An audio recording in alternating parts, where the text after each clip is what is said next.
우리 하나님 말씀 마가복음 2장 말씀입니다. 마가복음 2장 13절에서 17절까지의 말씀입니다. 마가복음 2장 13절에서 17절까지의 말씀입니다.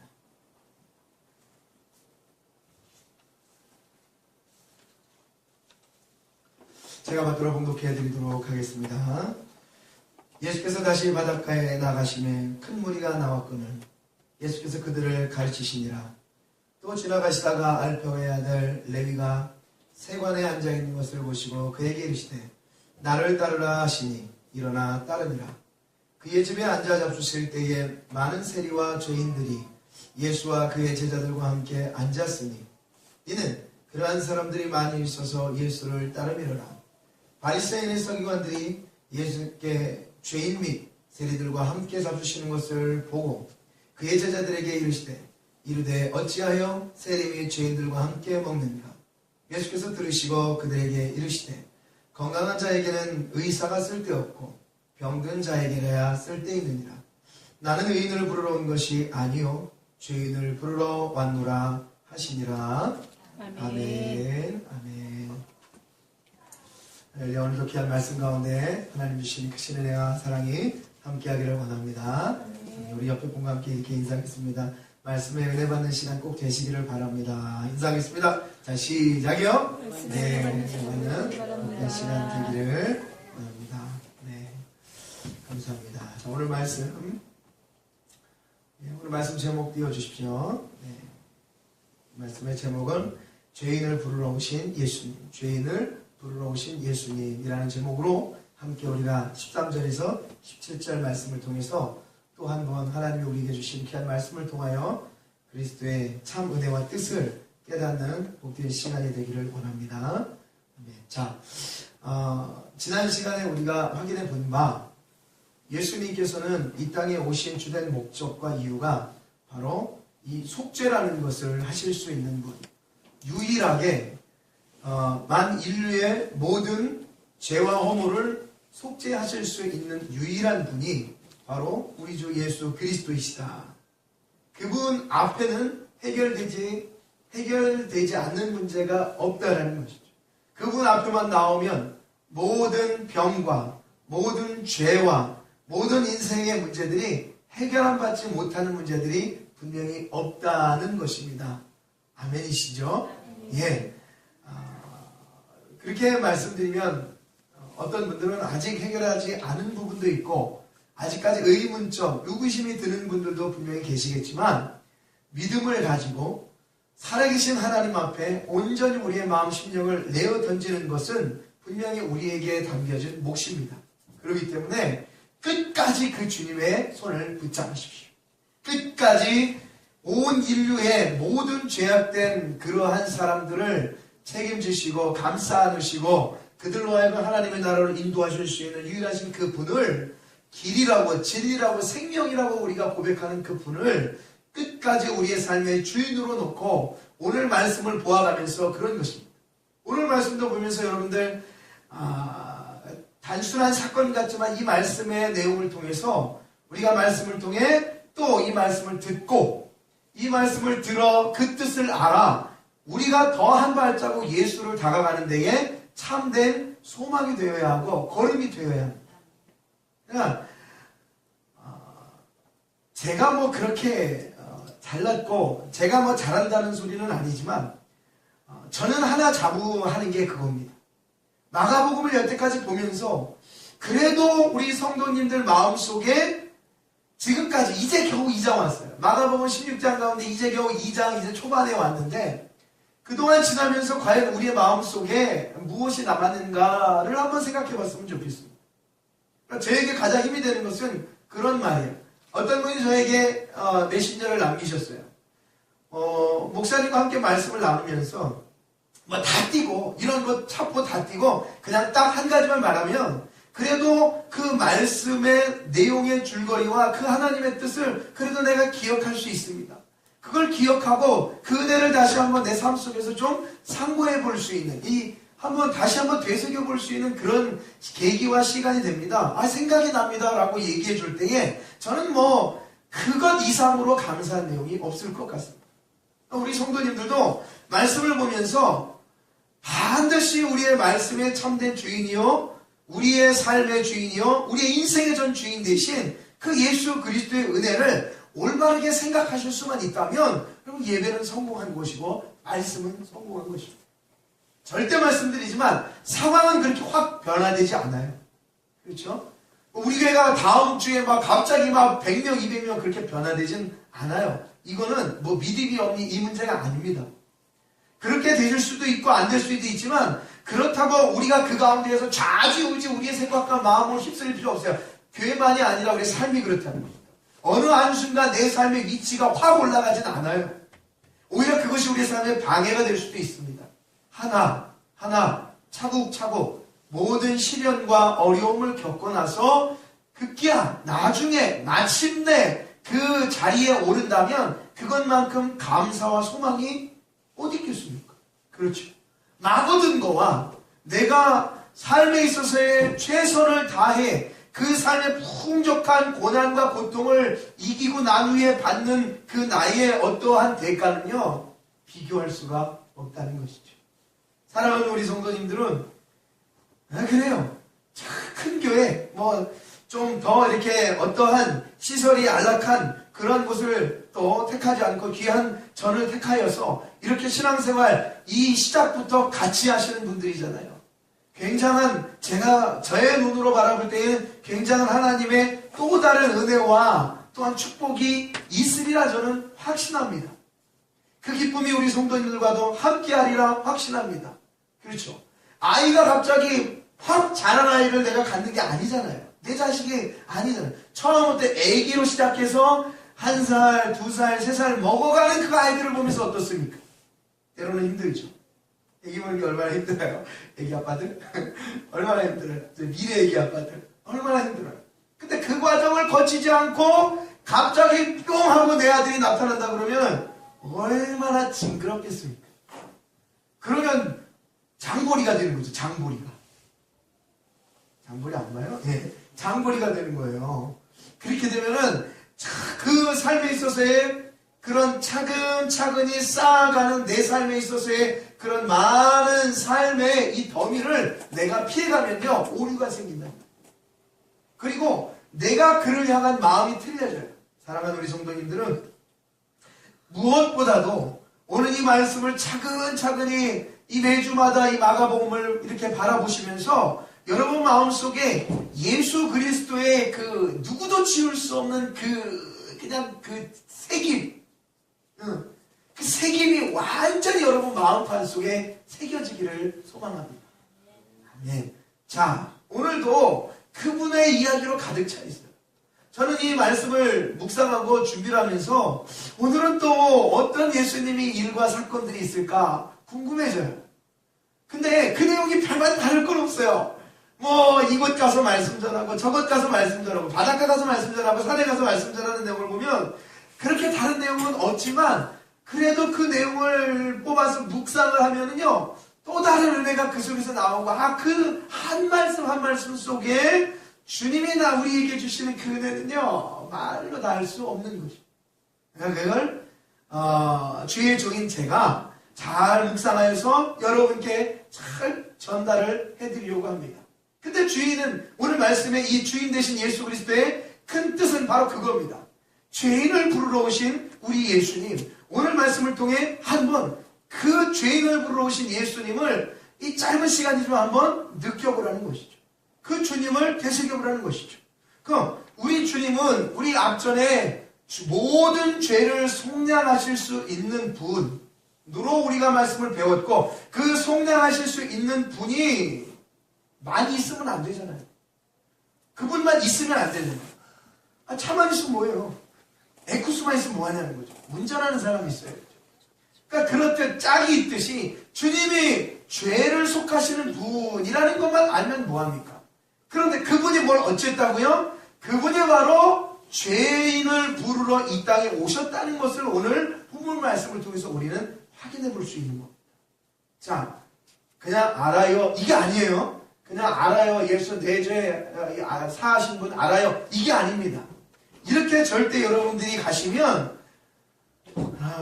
세상의 모든 성경을 빙자한 잘못된 지식과 그러한 메시지들이 우리를 현혹하는데 아주 쉽게 넘어갈 거예요. 절대 여러분들은 말씀을 보시고 그분을 느끼시기를 바랍니다. 자, 13절 말씀 한번 시작해 볼게요. 자, 13절. 예수께서 다시 바닷가에, 다시라는 말이 있죠. 여러분, 예수님의 삶은 어떤 삶이었죠? 하나님의 나라 복음을 전하는 삶이었어요. 그렇죠? 우리 예수님은요, 당신의 부와 명예를 위해서 사신 분도 아니고 하나님이 예수님 당신에게 주신 그 사역을 잘 감당해냅니다. 그러니까 오늘도 일어나면 하나님의 뜻을 받들어 영혼 구원을 위해. 그럼 마찬가지죠. 우리도 마찬가지예요. 우리도 오늘 눈을 뜨면 회사 가야 되잖아요. 일터 가야 되잖아요. 그런데 그거보다 더 주된 목적은 우리 마음 한가운데 있어야 된다는 겁니다. 오늘 내가 일어나서 각자의 삶을 살지만 다시 바닷가에 가셔서 예수님 뭐 하셨습니까? 복음을 전하셨어요. 생명을 전하셨어요. 마찬가지죠. 우리도 오늘 일어나서 밖에 나가서 일을 하고 내 일터에 가서 오늘 주어진 일을 감당하지만 우리의 주된 삶의 영적인 목표는요, 영혼 구원을 위해서 사는 거예요. 저는요, 그 말을 너무나도 감사하게 생각해요. 여러분에게 혹 부담되는 분이 계시다면 조금 이해하고 들으시기 바랍니다. 어떤 성경들은 그렇게 고백해요. 이 하루를 살면서 이런 고백을 하면서 이제 택시 운전을 하시는 분인데 이런 고백을 하면서 운전을 시작해요. 뭐라고 얘기하나요? 이해하고 들으십시오. 오늘 내가 주님 앞에 드릴 11조를 벌러 가자 라고 얘기를 하는 거예요. 여러분한테 11조를 반드시 내십시오라고 제가 어떠한 강조를 하기 위한 말이 아닙니다. 그분의 마음이라는 거죠. 오늘 내가 주님 앞에 예물을 드릴 그 예물을 벌러 가자. 그 감사를 드릴 예물을 벌러 가자. 여러분 그 마음이 얼마나 기쁘고 얼마나 감사하고 또 하나님 보시기에는 얼마나 아름답고 귀한 모습으로 보겠느냐는 거죠. 안 그렇겠어요? 우리 인간적인 입장으로도 따져보면 그렇잖아요. 마음이 중요한 것입니다. 그 생각이 중요한 것입니다. 여러분들이 오늘 일터에 나가시고 일주일 동안의 삶에 여러분 삶에 살면서 그냥 아이고 이래야지 이러지만 마시고요. 그 나에게 준 사명을 가지고 일하시기를 바랍니다. 나에게 주신 삶의 목적을 가지고 일하십니다. 나를 이 땅에 보내신 목적을 가지고 여러분들 각자의 삶에서 운전도 하고 직장도 가고 일하시라는 말씀이에요. 그것이 하나님이 우리를 이 땅에 보내신, 그것이 하나님이 예수 그리스도를 이 땅에 보내신 참 뜻이라는 겁니다. 근데 예수님은 그 일을 너무나도 잘 수행하고 계신 거예요. 우리 예수의 사람이라고 얘기하죠. 마찬가지죠. 우리도 역시 마찬가지. 우리도 하나님이 우리에게 이 땅에 보내신 이 귀한 삶, 이 복된 삶을 무엇을 위해 하나님을 위하여 다시 세상에 나가서 복음의 영향력을 감당할 줄 아는 그런 성도가 바로 다시 바닷가에 나가서 복음을 전하시는 예수 그리스도의 참 제자들의 반열에 이르는 삶이라는 것입니다. 자, 그래서 예수님은 다시라는 말을 쓰셔요. 여러분, 한 단어도 놓치지 마십시오. 한 문장도 놓치지 마십시오. 예수님께서 다시 바닷가에 가셔서 그 바닷가에 가시니 큰 무리가 나왔다고 이야기합니다. 그리고 예수님은 다시 또 그들을 가르치기 시작했어요. 우리 앞장에 있는 말씀을 빌어서 지난주에 말씀을 들어서 얘기하면 예수님이 뭘 가르치셨다고 그랬죠? 도를 가르치셨다고 그랬죠. 그 도는 로고스라 그래서 하나님의 말씀을 가르칩니다. 그 말씀인 하나님의 말씀을 이 따라온 무리들에게 가르치기 시작하셨습니다. 자, 그리고 이 예수님의 일상생활을 말씀한 거예요. 자, 그 다음에 14절 보십시오. 또라는 말이 나와요. 자, 예수님이 그렇게 가르치시면서 또 지나가시다가 알파에오의 아들 레위가 세관에 앉아있는 것을 보시고 그들에게 이르시되 나를 따르라 하시니 일어나 따르니라. 여러분, 우리가 1장에서 제자들을 부르는 모습을 봤어요. 그리고 다른 복음서에도 이 초장에 보면 이 제자들을 부르는 모습이 나와요. 우리도 한번 확인을 했어요. 마태도 시몬 베드로를 부르는 그리고 이 안드레를 부르는 그런 모습들을 우리가 지난번에 확인했죠. 확인했어요. 네, 확인을 했고 다 끝난 줄 알았는데 이 13절, 2장 13절, 14절에 와서 예수님이 또 하나 부르는 인물이 있습니다. 그러니까 많은 일들이 있었죠. 그전에는 산상수훈, 마태복음을 중간에 우리가 끼워서 배웠죠. 산상수훈이 흘러가고 많은 메시지가 있고 예수님이 복음을 전하는 중에 또 지난주에 속죄하시는 분이 유일한 주라고 얘기하신 이후에 그 다음에 또 오늘 14절 말씀 보니까는 한 사람을 예수님이 부르시는 거예요. 자, 누군지 보시죠. 14절 지나가시다가 알표의 아들 레위라는 사람, 오늘 등장한 인물이 레위라는 사람이에요. 자, 이 레위가 세관에 앉아있는 것을 보시고 그에게 이르시되 나를 따르라 하시니 일어나 따르니라 라고 말씀을 해요. 여러분, 이 레위라는 사람이 누구냐면요, 바로 마태복음을 쓴 이 마태 레위라는 사람입니다. 아시겠죠? 자, 기억하시고요.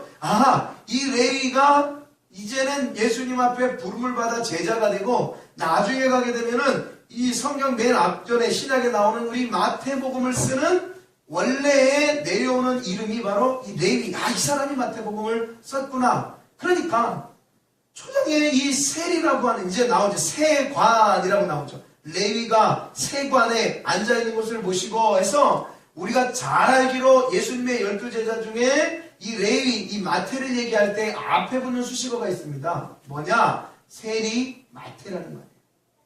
세리 레위라는 사람입니다. 이 사람을 예수님께서 보시고 따르라고 했을 때에 따르는 거예요. 여러분, 말씀을 보기 전에 이 문장만 한번 확인해 봅시다. 이따가 말씀드리겠지만 이 세리라는 이 세관업을 하는 당시의 사람은요, 돈이 그래도 좀 있는 사람이에요. 부정적으로 있는 거죠. 그래서 사실 아쉬울 게 없는 사람입니다. 돈도 좀 있는 사람이고, 어떻게 보면 로마의 등을 얻고 이제 좀 약간의 권력도 있는 사람이고 하기 때문에 그렇게 큰 부담, 살면서 먹고 사는 문제, 이런 문제에 있어서는 전혀 생각할 필요가 없는 사람이었어요. 그런데 예수님이 그를 따르라고 하실 때에 그는요, 그런 걸 다 내버려 두고 따르는 거예요. 이미 그 마음속에 공허한 마음이 있었다는 거예요. 그래서 학자들이 내려오는 전승에 의하면 이 레위의 마음속은 늘 한편의 세관장이었지만 괴로운 공허함이 있었다라고 표현을 합니다. 그러니까 그러한 가운데에, 그러한 모습 속에 레위가 있을 때에 예수님이 레위에게, 이 마태에게 와서 나를 따르라 하니까 예수님을 그냥 다 내버려 두고 따른 것입니다. 예수님이 누구에게 다가간 것입니까? 세리 마태에게. 이 레위라는 사람들이 싫어하는 이 세관장에게 예수님이 찾아가셔서 그에게 손을 내미신 거예요. 여러분, 왜 예수님이 죄인을 부르러 오신 분이라는지를 우리가 이 말씀을 통해서 확인할 수 있죠. 자, 여기서 제가 왜 이 레위가 더 죄인인지를 제가 이제 확인을 시켜드릴게요. 방금 말씀드렸던 것처럼 이 레위의 직함은 이 세리였습니다. 여러분, 당시에 로마의 등을 얻고 이 유대사회에 세금을 걷는 세관, 굉장히 타락한 사람. 그리고 제가 이 세리에 대해서 조사를 해본 결과 그 당시 유대사회 사람들이 이 세리를 어떤 사람으로 여겼는지, 세리는 같은 그 유대사회의 유대인들이나 아니면 그 이방인들이 아니었어요. 그 가운데에서 로마의 등을 얻고 막 세금을 이렇게 걷었던 사람들인데, 그러니까 유대인들 중에 있던 사람들이지만 이 세리는 이제 특별한 거죠. 근데 사람들은 그 세금을 걷는 세리들을 창기 아시죠? 창기라고 여겼어요. 그러니까 이 세리가 왜 사람들한테 인정 못 받았는지 여러분 성경을 통해서 이제 확인하는 겁니다. 그리고 성경에 나오는 모든 세리들은 그렇게 생각하시면 돼요. 그 세금을 걷는 자들은요, 이 신학에 나오는 세금 걷는 자들은 다 그렇게 염두에 두시면 돼요. 창기같이 여겼고 죄인으로 여겼습니다. 그리고 랍비들은요, 그 유대사회 랍비들은 그 세리들은 뭐라고 여겼냐면 도적이라고 여겼어요. 도적질하는 사람이라고 여겼어요. 그리고 로마의 작가, 이 로마의 그 역사서를 쓴 작가들은요, 이 세리를 포주로 얘기했습니다. 포주 아시죠? 여자들을 이렇게 했다가 막 술도 팔게 하고 뭐도 관리하는 그런 포주로 여겼단 말이에요. 당시에 로마라는 속국으로 유대 사회가 있었어요. 그 유대 사회 안에 로마의 지령을 여러분 역사적으로 얘기하면 이 유대 땅을 다스렸던 헤롯 왕이 있었는데 그 로마가 헤롯 왕한테 얘기를 한 거예요. 세금을 바쳐라, 조공을 바쳐라. 그러면 그 헤롯 왕에게 내가 너를 유대 땅을 다스릴 수 있는 권한을 주겠다. 근데 여러분 헤롯 왕이 어디 출신인지 아세요? 저 밑에 에돔, 이 야곱의 형인 에서라는 이 에돔 지방의 후손이에요. 이해를 잘 들어보십시오. 근데 야곱이 늘 옆에 형 에서와 이 싸움이 있었잖아요. 그렇죠? 계속 괴롭히잖아요. 그런데 그 구약시대가 지나고 신약시대가 되었음에도 불구하고 저 밑에 유대 땅 저 아래쪽에 시나이 반도 위쪽에 미디안 광야 쪽에 자리를 잡고 있었던 그 에돔 사람들이요, 이제 다 뭐 아브라함, 이삭, 야곱 다 끝나고 이제 신약 시대가 왔음에도 불구하고 그 에돔 사람이 아직도 야곱의 족속인 유대 땅을 괴롭히는 거예요. 이 역사적인 이게 전말입니다. 그리고 계속해서 이 헤롯 가문이, 이 에돔의 가문이 와서, 근데 와서 그냥 다스릴 수 없잖아요. 왜요? 야곱 족속 유대 땅들이 이 사람들을 다스리지 못하게 할 거 아니에요. 그런데 이 다스리지 못하게 하지 못하도록, 자기한테 덤비지 못하도록 이 에돔에 올라와서 유대 땅을 다스리고 있는 이 헤롯이라는 왕은 누구를 등에 업고 있어야 돼요? 더 큰 사람을 등에 업고 있어야 되잖아요. 그 큰 사람, 큰 나라가 누구예요? 바로 로마라는 나라예요. 젊으신 분들이 있으니까 다 아마 이해가 가실 거예요. 그래서 로마라는 지령을, 그러니까 이 밑에 에돔 땅에 있던 헤롯이 로마로 가서 저 로마 이 유대 땅 좀 다스리게 해주세요. 자기 형제 땅이잖아요. 형제 땅. 올라가면은 에서와 야곱이니까, 맞죠? 에서와 야곱이니까 이렇게 둘이서 싸우고 이랬는데 이 싸움이 끝나지 않고 저 뒤에서 와가지고서 얘기를 하는 거죠. 이렇게 이 유대 땅에 다스릴 수 있도록 권한을 주십시오, 힘을 주십시오. 그럼 제가 조공을 바치겠습니다. 그러니까 로마에서는 알았다. 그럼 네가 와서 다스려라 해서 다스리고 있는 거예요. 계속 괴롭히고 있는 거죠. 그러면서 이 헤롯이 조공을 이 유대에 있는 사회에 있는 사람들에게 끌어다가 로마로 바치는 일을 했다는 거예요. 그 바치는 일들 속에 로마의 등을 업고, 이 헤롯의 등을 업고 유대 사회에 있는 사람들의 세금을 징수했던 사람들이 바로 이 세리라는 사람이에요.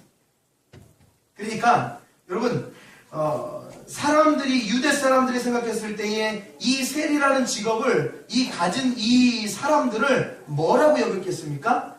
로마의 끈아팔, 로마의 쫄병들, 로마를 업고 사는 사람들, 이렇게 여겼다는 거예요. 그러면서 이 세관들이, 이 세리들이 로마의 등을 업고 있기 때문에 누구도 이 사람들을 함부로 할 수 없었어요. 그러나 너무 싫어했어요. 방금 제가 말씀을 드린 것처럼 죄인, 창기, 그런 식으로 여겼단 말이에요. 포주, 이런 식으로 여기면서도 함부로 덤비지 못했어요. 왜요? 뒤에는 헤롯 왕이 있고, 헤롯 왕 뒤에는 또 로마가 있었기 때문에 그렇습니다. 그러니까 저는 지금 이 세리라는 직업을 가진 사람에 대해서 아주 신랄하게 이 사람이 어떤 사람인지를, 이 직업을 가진 사람이 어떤 사람인지를 이야기하고 말씀을 드립니다. 더군다나 이렇게 등을 권력에 업고 또 유대 사람들에게 이 세리들이 한 것이 뭐냐? 가장 큰 거죠. 이제 직접적인 거. 뭐냐면, 만약에 이 사람에게 세금을, 예를 들어서 우리나라 얘기로 10만원의 세금을 걷어야 됩니다. 그러면 10만원의 세금만 걷으면 되잖아요. 그렇죠? 그러면 전혀 문제가 없을 거예요. 그런데 이 세리가 한 일은요, 이 10만원이 나온 그 세금에다가 플러스 7만원, 8만원을 더하는 거예요. 자, 당신이 이번에 내야 될 세금은 10만 원입니다. 10만 원을 내십시오. 그게 아니라 당신이 이번에 낼 세금은 살짝 10만 원인데 더 붙여서 17만 원입니다. 17만 원을 내십시오 해서 이 헤로데에게 또 로마에게 10만 원은 바치고 나머지 7만 원은 자기가 가집니다. 그러니까 성경에 나오는 이 세리들이 참 이 나쁜 사람들인 걸 우리가 알 수 있죠. 특히나 먹고 살기 힘든 시대에 그 먹고 사는 문제 속에서 그 많은 돈을 갈취한다는 것은요, 얼마나 그게 참 그 비양심적인 사람인지를 우리는 늘 알잖아요.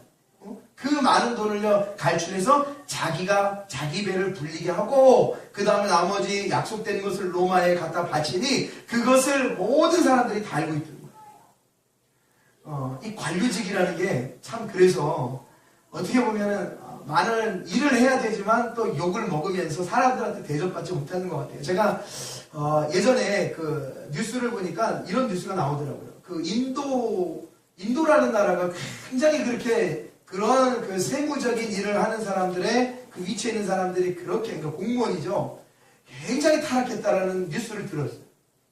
근데 인도의 이제 사람들한테 인터뷰를 하는데 당신이 가장 하고 싶어, 그러니까 싫어하는 사람, 인도 안에서 가장 싫어하는 사람이 누굽니까? 얘기하니까 자기들은요, 가장 싫은 사람이 공무원이래요. 특히나 세금 걷는 공무원이래요. 아, 그렇습니까? 너무 많이 갈취하고 탈세하고 자기네들도 돈 빼고 그런다는 거예요. 그러니까 물어봤다는 거예요. 그러면 당신은요, 가장 인도에서 되고 싶은 사람이 누구입니까? 그러니까는 공무원이 되고 싶어요. 그만큼 그 위치에서는 알죠? 여러분들도 아시기 때문에 더 많이 설명은 안 드리지만 그 위치에서 그곳에서는요, 얼마든지 자기 거 빼돌릴 수 있었다는 거예요. 근데 그걸 이 유대 사회 사람들은 다 알고 있었어요. 그만큼 이 세리라는 직업, 이 세리라는 직책은요, 사람들한테 인정받지 못한, 사람들이 생각했을 때에 완전히 죄인이며 창기며 도적이며 포주 같은 모습이 바로 이 세리라는 직업이에요. 그런데 거기다가 여러분들 레위를 한번 접목을 시켜보십시오. 이 마태를 접목시켜보십시오. 마태가 이 레위라는 사람이 그 세리의 직업을 가지고 있었다는 겁니다. 근데 그 직업을 감당하면서 과연 여러분 이 레위의 마음은 어땠을까라는 생각을 해보면서 결과론적으로 이 상황을 보면은 역시 레위든 나쁜 놈, 도적, 창기지만 결과론적으로 보면 이 마태의, 이 세리 마태의 한 구석 마음속에 뭔가 그 꿈틀거리는 것이 있었지 않나 싶어요. 주님은 그에게 다가갑니다. 그리고 사람들이 인정하지 않는 너에게, 창기며 죄인이며 포주라고 얘기하는 너에게 내가 손을 냅니다. 여러분,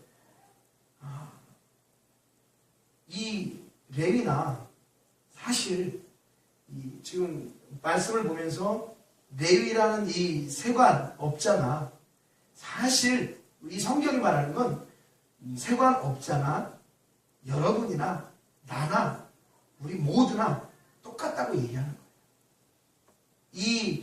이 레위라는 이 세리만이 죄인, 창기, 이 포주가 아니라 지금 예수님은 이 사건을 통해서 인류에게 말씀하고 계신 거예요. 레위라는 한 사람을 내가 그렇게 사람들이 인정하지 않고 죄인이라고 얘기하는 그 세관에게, 그 세리에게 예수님이 다가가신 거예요. 그러니까 동일하게요, 그러한 이 레위보다 더 많은 죄와 허물을 가지고 있는 너희들에게 내가 어떤 사람으로 다가오느냐? 너희를 부르는, 즉 죄인을 부르는 예수로 내가 다가온다는 얘기예요. 그 주님이 그렇게 여러분에게 가신 겁니다. 자, 그리고 나를 따르라고 예수님께서 그 죄만 이제 세리하시면 여러분 딱 기억하십시오. 세관업자, 대표적인 사람이 마태복음을 쓴 이 마태, 또 다른 이름으로 레위라는 사람, 그는 로마의 지령을 받고 그리고 헤롯의 지령을 받고 그 아들들도 마찬가지입니다. 그 왕 아들들도 계속 이렇게 명령을 내리거든요. 세금을 거두라고. 그 아들들의 왕의 힘을 얻어서 유대사회의 모든 세금을 배로 걷어 챙기는 사람들에게 죄인, 창기, 포주, 도적이라고 욕먹는 인정받지 못한 사람. 여러분 이렇게 따지면 기억나는 사람 한 명 있지 않습니까? 어떤 사람이죠? 우리 앞에서 질병으로 봤던 나병 환자랑 비슷한 사람인 거예요. 나병 환자랑 비슷한 사람. 나병 환자 사람한테 인정 못 받았죠. 그 사이로 지나가게 되면 저는 나병 환자입니다. 저는 나병 환자 지나갑니다라고 얘기하지 않고 그냥 지나가면 사람들에게 돌 맞아 죽는 게 나병 환자예요. 사람들한테 인정받지 못했던 게 나병 환자예요. 중풍병자 역시 마찬가지죠. 움직이지 못한다는 거예요. 자기의 이 병으로 인해서 전혀 스스로 움직이지 못하는 거예요. 오늘 이 세리도 마찬가지인 거예요. 모두가 다 이 죄와 허물로 인하여서 다 상처받은 영혼이라는 거예요. 여러분은 안 그렇습니다. 저라고 안 그렇습니다. 오늘 은혜 받고 내일 상처받고 내일 치료받고 그 다음에 상처받고 계속 그러한 인생의 굴레가 반복되지 않습니까? 그때 이 주님은 계속해서 손을 내밀고 계시는 거예요. 그리고 우리와 함께 하시고 싶어 하는 거예요. 레위와 함께 하고 싶어 하는 거예요. 자, 더 확인을 해보십시오. 5절이요. 그의 집에, 이제는 레위를 부르신 것뿐만이 아니라 그 세리 레위의 집에 들어가 버리셔요. 그리고 그 한 명이 아니라 그 무리들과 함께 해버려요. 자, 5절. 그의 집에 앉아 잡수실 때에 많은 세리와 죄인들이 예수와 그의 제자들과 함께 앉았으니 이는 그러한 사람들이 많이 있어서 예수를 따르미로라. 세리와 이 죄인들이라고 밝히고 있죠. 예수님은 그들 사이에 들어가시는 거예요. 참 희한하죠. 많은 사람들이 생각할 때 예수님은 또 그 어떤 특정 인물들은 왕으로 오셨다면, 만왕의 구원자로 오셨다면 큰 성 속에 많은 사람들의 축복을 받으며 와야 할 텐데 그것도 아니셨습니다. 그냥 구유에서 태어나시고 그것도 모자라서 살아가시면서 복음을 전하시지만 그 예수님은 어떠한 죄 높은 사람한테 가지 않고 죄인과 세리들 속에 예수님은 찾아가셨고, 여러분 이게 얼마나 은혜인지 아셔야 하는 겁니다. 예수님이 그러하셨기 때문에 우리도 가능해진 겁니다. 우리도 구원받을 기회가 생긴 거예요. 그 은혜가 생긴 겁니다. 그렇죠? 확실합니다.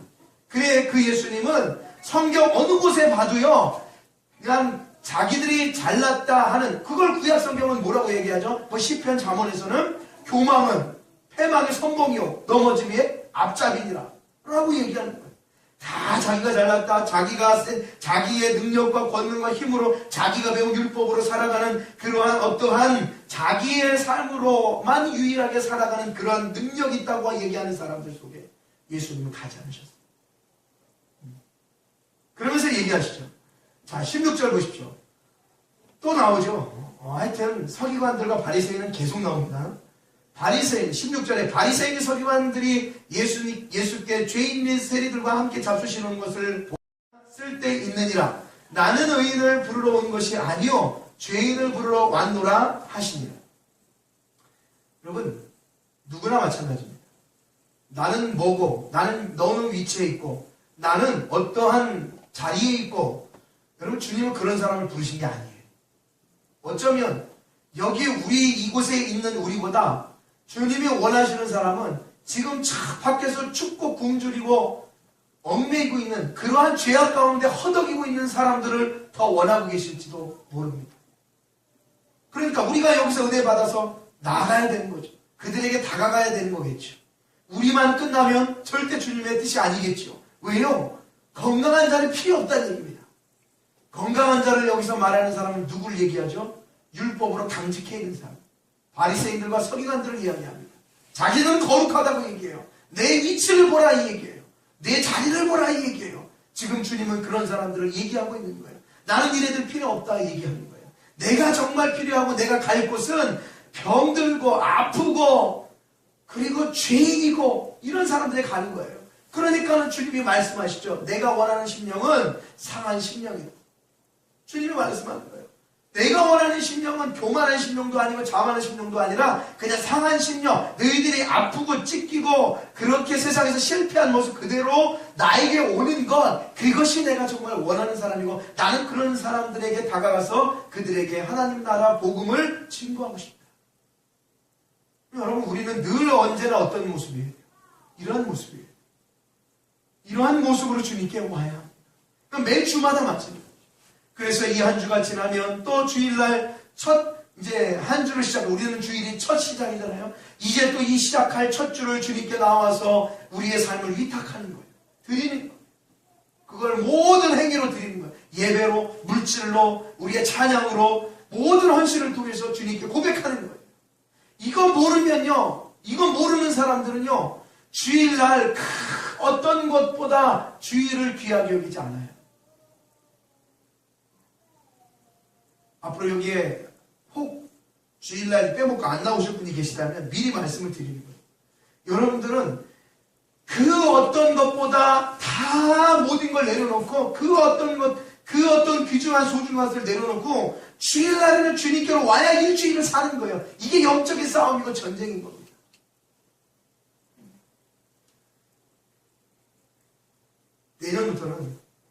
내년까지 하여튼 그러니까 12월달, 이번에도 12월달부터는 제가 한쪽 마음속으로 그런 생각을 가지고 있다.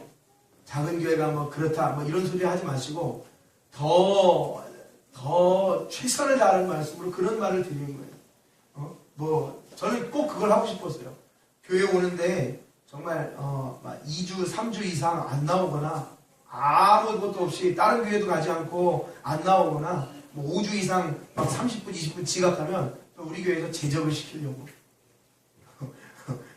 아이고, 사람도 없는 교회가, 아이고, 해봐라. 할 거예요. 필요 없습니다.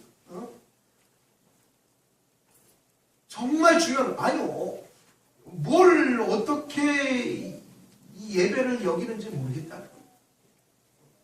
그 예배를 어떻게 예수님은 너 같은 죄인을 위해서 이 땅에 오셨는데, 그래서 모든 사람들이 우러러보는 자리가 아니라 완전 낮은 그곳까지 가주었는데, 너네는 그 주일도 주님의 날도 어기고 주님의 날도 가볍게 여기고, 이거는 믿는 게 아닙니다. 이건 신앙생활 하는 게 아니에요. 여기 나오신 분들에게 제가 이런 말을 하면은 절대 안 되는 거죠. 왜 그렇잖아요. 학교 가면 선생님들이 지각하지 마 이것들아. 꼭 지각 안 하는 사람들한테 그런 얘기를 하게 되죠. 여러분들 이해하고 들으시고, 여러분들 앞으로 그러라는 말씀이에요. 더 사모하는 마음으로 오시라는 거예요. 그리고 주님을 위해서 이 시간을 위해서 그 어느 것 하나 여러분 마음 가운데 주인 놓지 말고 다 포기하고 오시라는 거예요. 주님 말씀하셨죠. 내 원수는 가정 속에 있다. 잘하면요, 내 주위에 있는 사람들, 내 주위에 있는 물건들, 내 주위에 있는 것들이 나로 하여금 주님께로 나오지 못하게 하는 거라면요, 여러분 말씀 바르게 알아야 돼요. 주님은 그걸 포기하고 왔다니까요. 오셨다니까요. 그런데 왜 우리는 그렇게 안 가냐는 거예요. 왜 우리는 그렇게 헌신 안 하냐 이거예요. 매주일마다 새벽 예배, 수예배, 금예배 다 그러는 얘기도 아니에요.